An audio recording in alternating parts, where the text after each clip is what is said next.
From the BzG studio in the Mission Dolores district, right in the heart of San Francisco, it's BzG News with Barrett Courtney.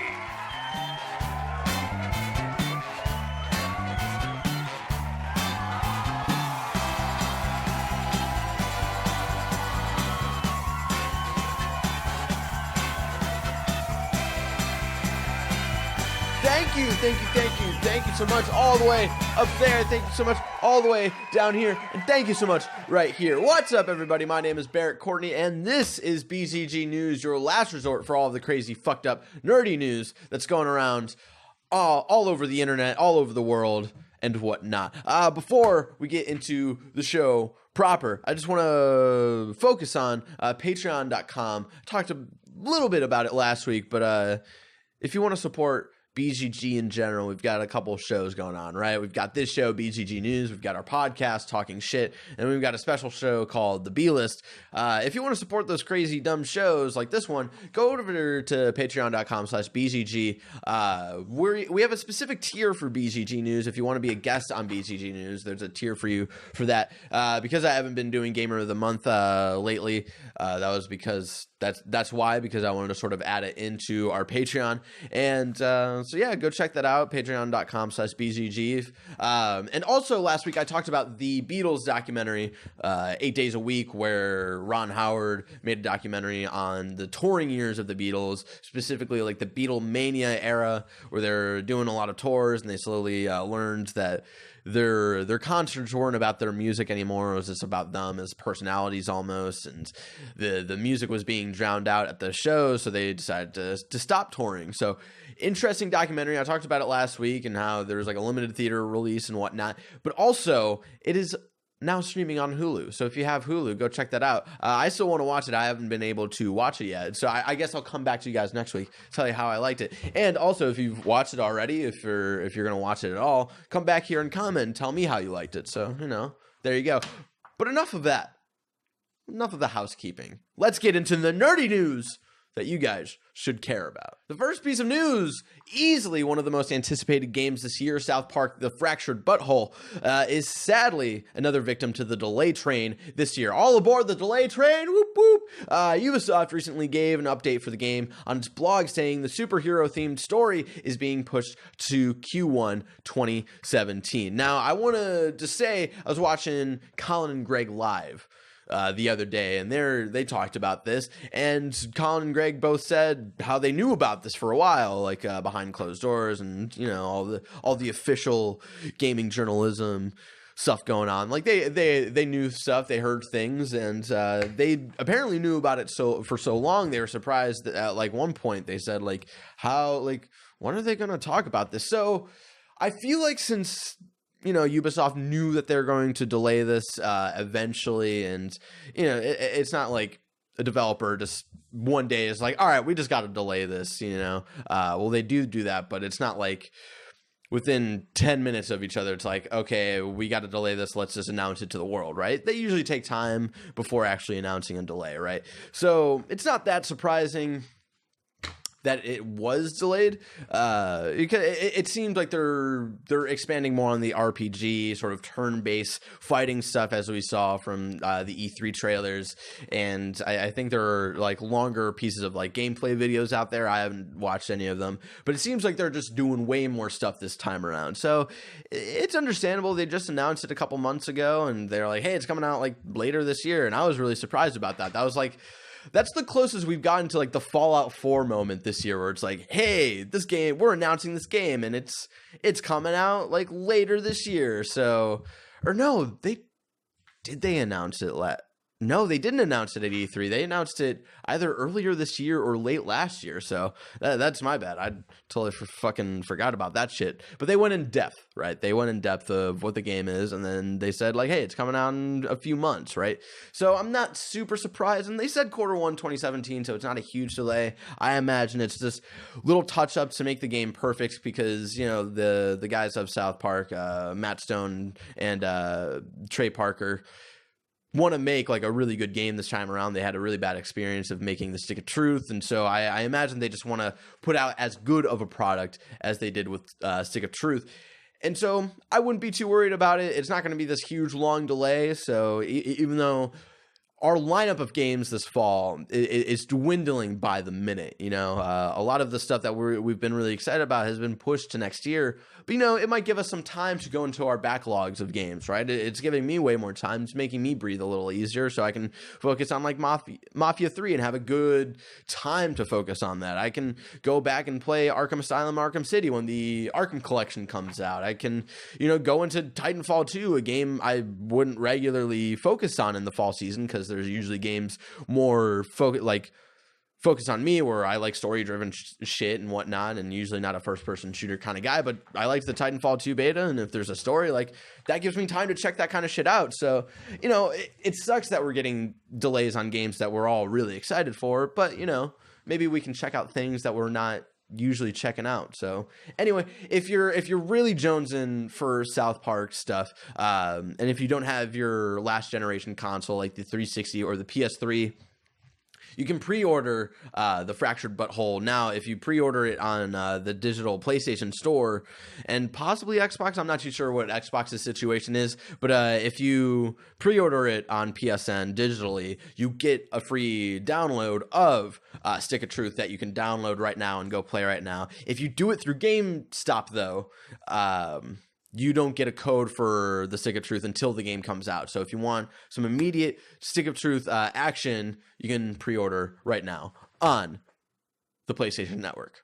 Now, if you love Harry Potter like me and have a shitload of money, unlike me, you may be interested in the fact that the famous Dursley house of number 4 Privet Drive as seen in the Harry Potter movies, is currently up for sale. It's a 3-bedroom located in Berkshire, England, and is up for £475,000 or $619,000. Real money. I thought this was just a little tidbit, a little piece of news that I wanted to shout out because some of you may know I love Harry Potter. I'm super into Harry Potter. I'm rereading the series right now. And, I've shared my thoughts on what I think about the movie series, at least. I don't think they do the books even close to justice. I think the best movie out of the entire series and the movie closest to being doing justice to the book is Prisoner of Azkaban. So I'm not super in love with those movies, but I still loved the aesthetic of a lot of places that they chose to film. I loved the look of the Dursley house. It reminds me, inside it reminds me of a lot of houses that I grew up in Ohio, Cleveland and Lakewood, Ohio, where there's not a lot of new modern interior designs and whatnot. It's very homey. It's very early 20th century stuff. So, and that's what the interior of the Dursley's home reminded me of. And I'm bummed to hear, I was reading more about this, and the interior for the Dursley house is modernized, sadly, because sadly for me at least, I like the sort of more homey, more classic designs of and interior designs of houses. And so that sort of sucks. And it's not like I was going to go fucking buy that house anyway. I don't have the money. Jesus. I'll be super interested to see if just some random person just buys it who's not into Harry Potter, or if it's a super fan who has a shitload of money who's like, fuck yeah, I'll buy that. And hey, it's cheaper than buying a house in San Francisco. So, you've got options. You've got options like the Harry Potter house for people who are questioning moving to San Francisco.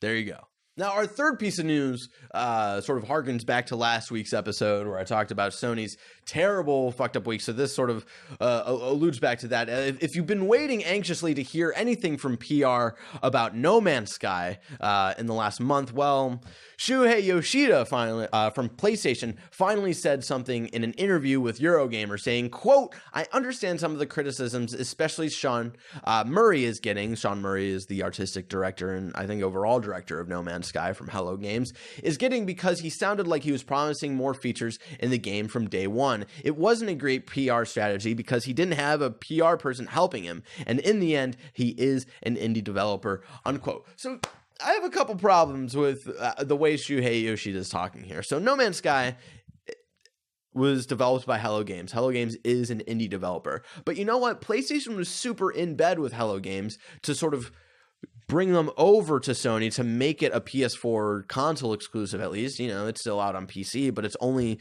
in the console sphere, it's only on PlayStation 4. And so, you know, PlayStation had to obviously threw them some money and whatnot. So my problem is, if they were working on everything, right? You know, Sony just throws them money, but if Sony didn't throw them any like help in like, oh, hey, here's a PR person. Hey, here's some help designing the game and whatnot. Shouldn't it also, I just have I have conflicting thoughts in my head right now of like, why would you not help them out with PR? If you're spending so much money and if you're investing so much money into this game, into this indie game that has all of this hype around it, why wouldn't you send a PR person to help them out with that? You know they're an indie developer. You know they're not super experienced. This is their first major game. I think they might have come out with some other very smaller things before this. I'm not too sure though. So why wouldn't you help them out with that? That's my problem. Is like, yeah, he is an indie developer.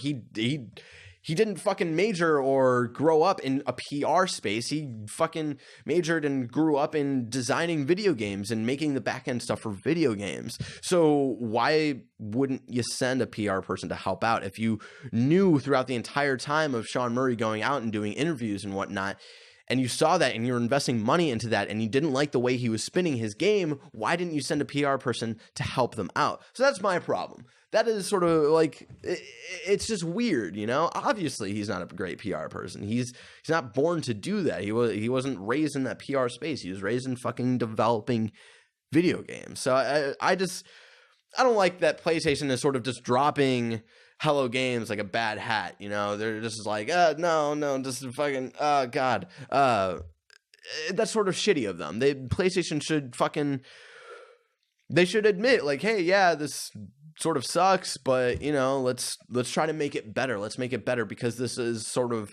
in a way our paid baby, you know? So it's a weird situation with No Man's Sky. As some of you may know, Sean Murray was very vocal on Twitter. I think he's at No Man's Sky on Twitter. And then No Man's Sky, the game, is at No Man's Sky Game, I believe.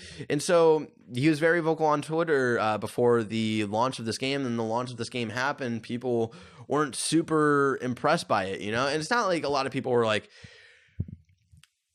fuck, this game is terrible, there's so many glitches, and that's not the problem, you know? The problem is that, you know, a lot of the demos that we got to see before this game came out looked beautiful, and it looks like all of this cool shit was going to happen, and we didn't really get that, but that doesn't mean the final product was bad. The final product was okay. You know, I put 20 hours into the game, and I enjoyed my time, but after those 20 hours, I was like, all right, I've seen enough, right? So after the launch of No Man's Sky, he's been silent, completely silent on Twitter. And so I'm sort of saying this in a jokingly way, but sort of saying not in a jokingly way. Is Sean Murray dead? Like, Sean Murray, like, please confirm your health and whatnot, because I'm a little concerned about you, man.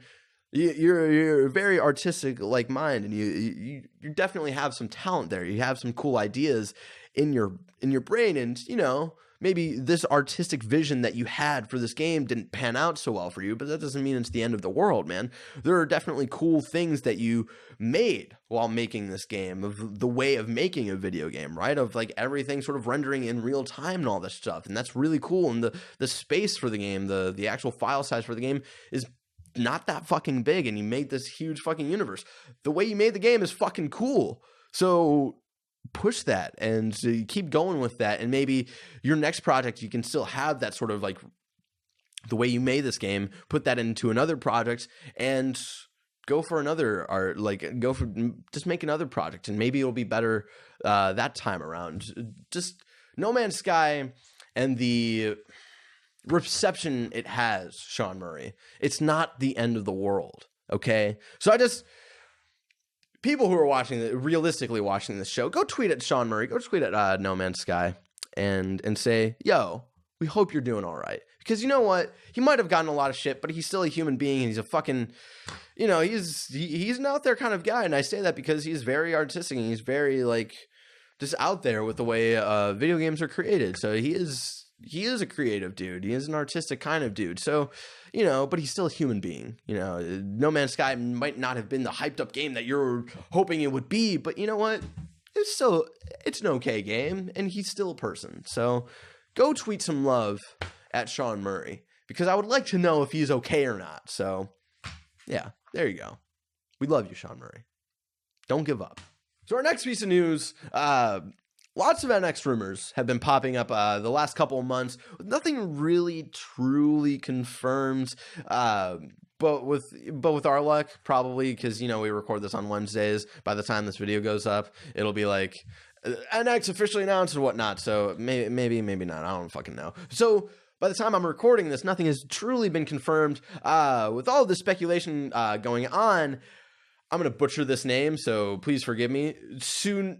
Tsunekatsu Ishihara, the CEO of the Pokemon Company, recently stated to the Wall Street Journal that the NX is trying to change the concept of what it means to be a home console device or a handheld device. We will make games for the NX, unquote. So I feel like this is like sort of a weird confirmation sort of thing, where he's sort of admitting that the NX is a hybrid of a home console and a handheld device, which, is really exciting to think about, even though nothing has been said officially by Nintendo what the NX really is. So possible confirmation for the hybrid model. And I love that he says straight up, we will make games for the NX, because they're the fucking Pokemon Company. And,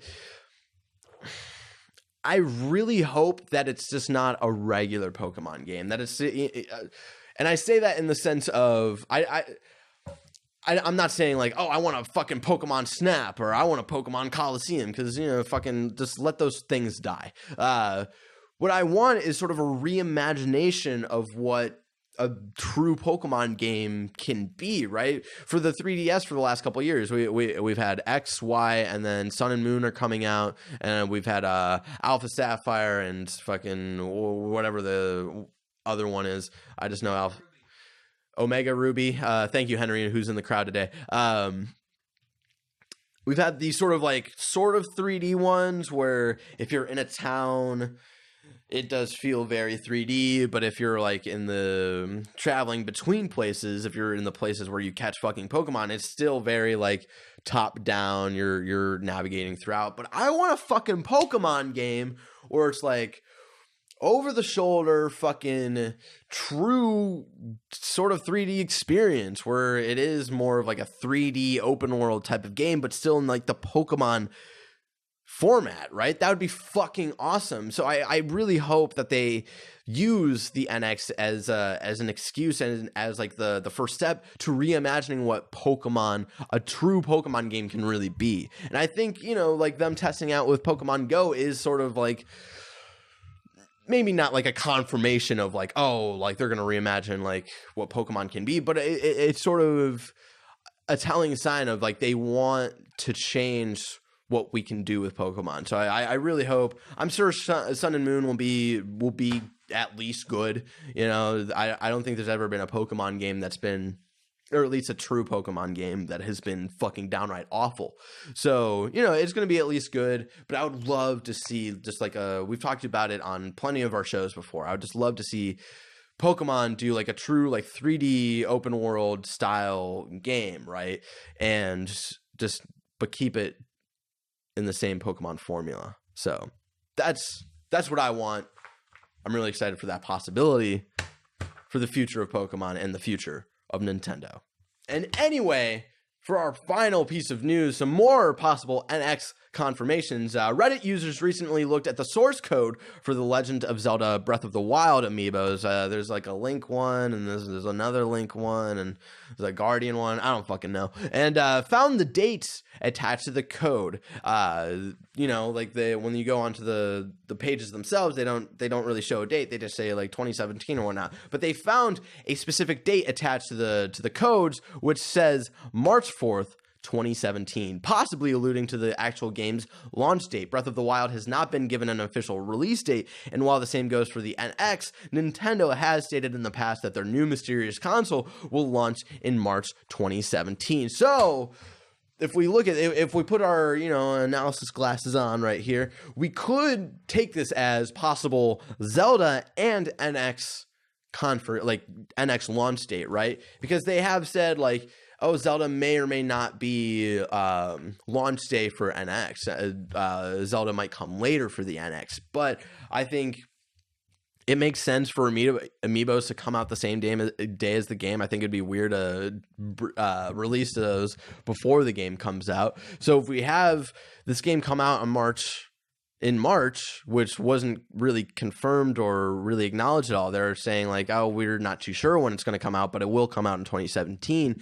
So if we have this March 4th release date, does that possibly allude to the fact that maybe NX is also March 4th and all of this stuff is going to be released to us all in the same day? But who knows? It could also possibly be that's the Wii U release date, because who knows if the NX will actually use or utilize amiibos, right?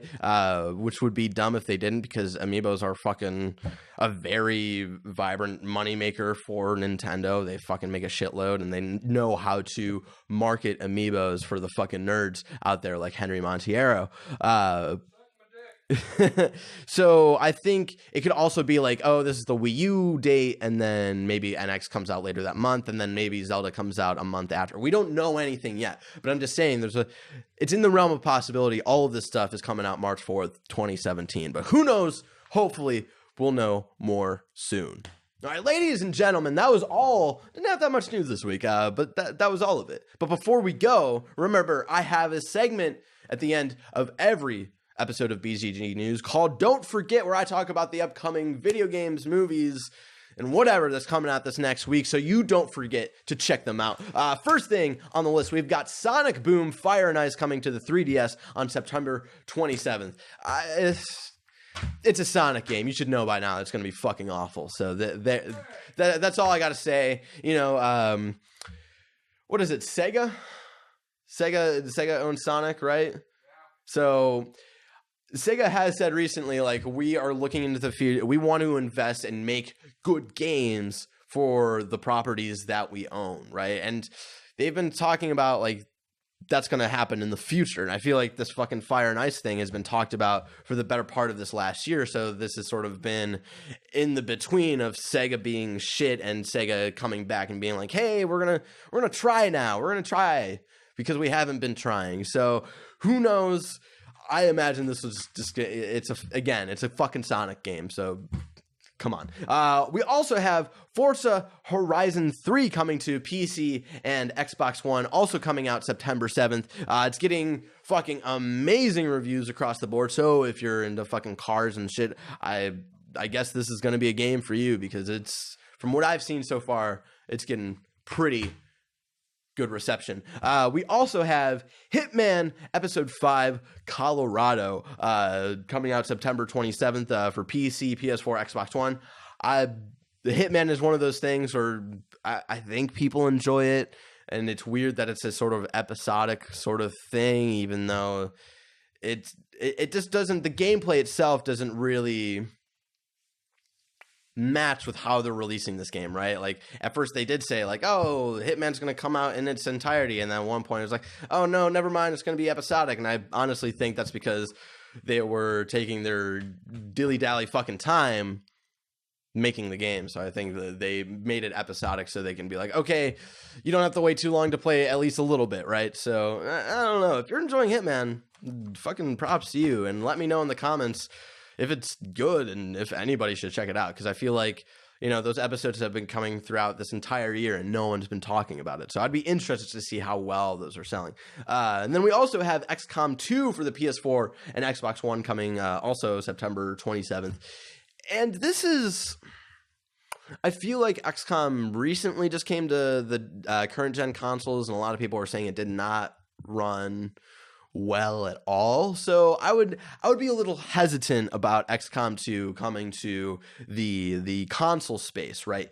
I would give it a week, let reviews come out, let people talk about like what's going on, and maybe wait for possible patches. I don't know the developer for XCOM. I don't know how regular they are about like fixing games and whatnot. So I would wait. I would be cautious about XCOM 2. But from people I know who like to play on PC have enjoyed XCOM 2. I haven't heard like fucking crazy praise for it, but I've heard like, yeah, it's good. So, you know, if you're excited for that, wait and then maybe check it out. And then also probably what's going to be the best-selling game of this month, even though it's coming out in the last week of September. I can't believe we're already at the last week of September. This is fucking crazy. I feel like